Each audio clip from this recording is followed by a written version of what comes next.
Hello and welcome back to Storytime at Nana's house. Always so good to have you here with me. Go on show right now.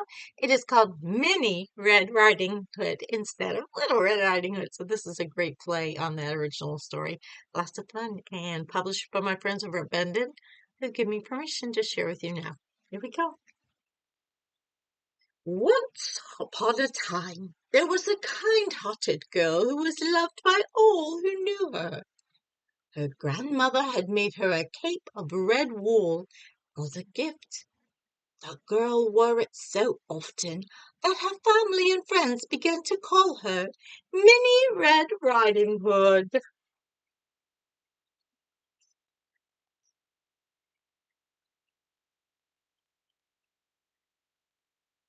One day, Minnie Red Riding Hood baked a batch of oatmeal chocolate chip cookies for her dear grandmother, who had a bad cold.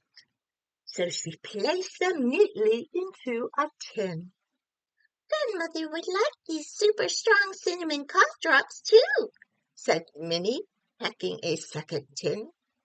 Then she put on her red riding hood, tucked her tins into a basket, and set off to see her grandmother.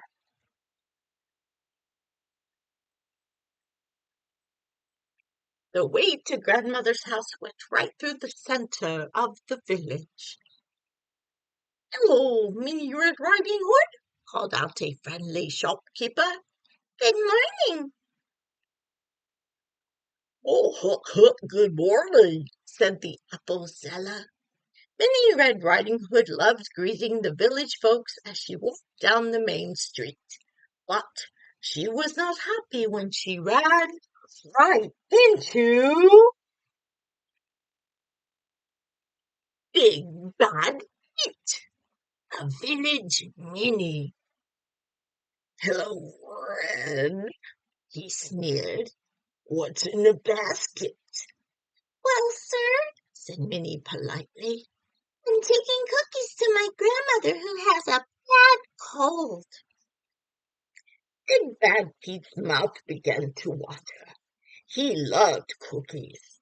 Minnie did not like the look on his face.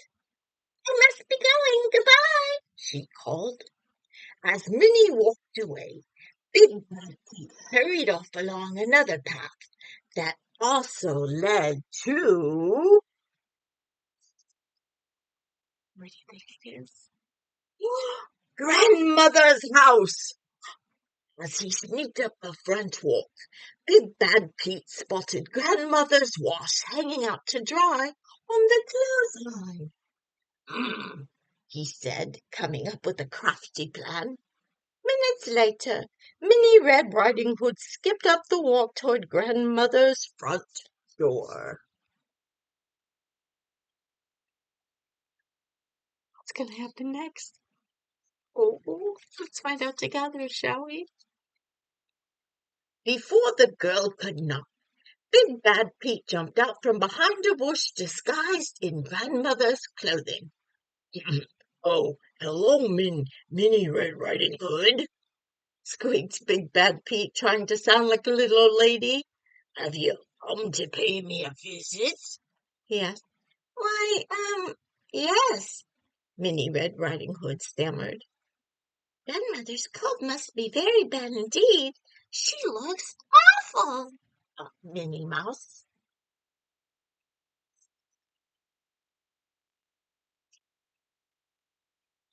The girl looked closely.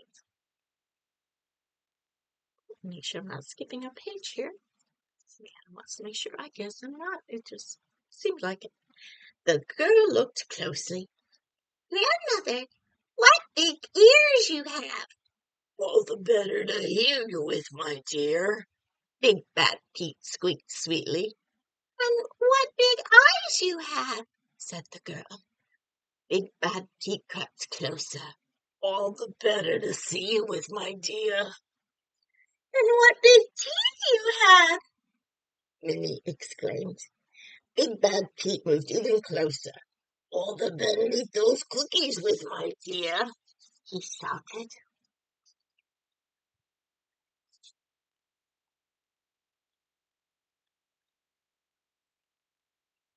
Suddenly, Big Bad Pete snatched the tin out of Minnie Red Riding Hood's basket and threw off his disguise.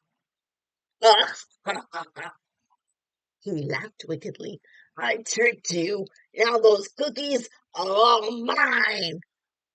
As Minnie Red Riding Hood looked on, Big Bad Pete tore the cover off the tin, threw his head back, and emptied its entire contents into his mouth.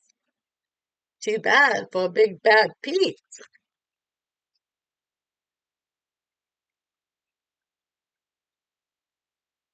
Was the wrong tin. Those cinnamon cough drops were super strong.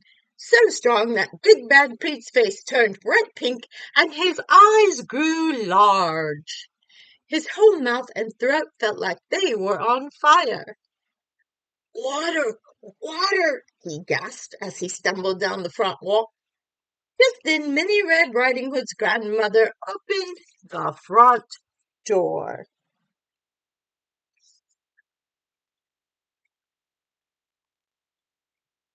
Oh, hello, dear, said Grandmother. How sweet of you to visit. I brought cookies, Grandmother, said the girl. How delightful. Let's go inside. I'll make some cinnamon tea, said Grandmother. Minnie Red Riding Hood spent a very pleasant afternoon with her grandmother, and that meanie Big Bad Pete